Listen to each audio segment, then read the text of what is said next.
To understand the thoughts of others, one must first cultivate stillness and presence within.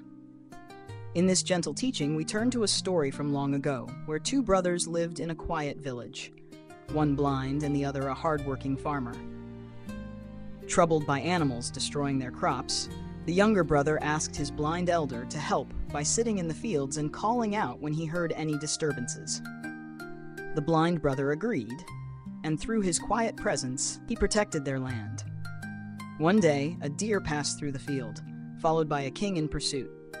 Though blind, the elder brother told the king that the animal was not worth chasing, for it was a pregnant doe.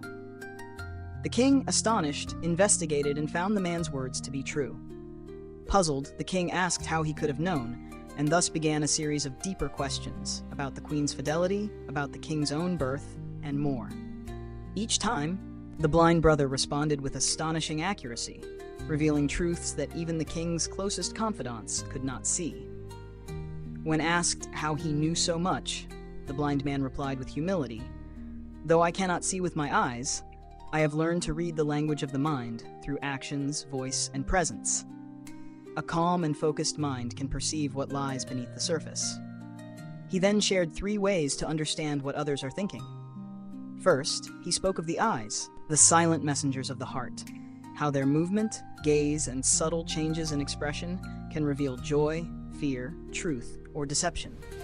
Second, he pointed to facial expressions, the curve of a mouth, the depth of a frown, the tightness in the eyes, all offering glimpses into unspoken emotions. And third, he described the language of the body, hand gestures, posture, and subtle movements that betray the thoughts we try to hide.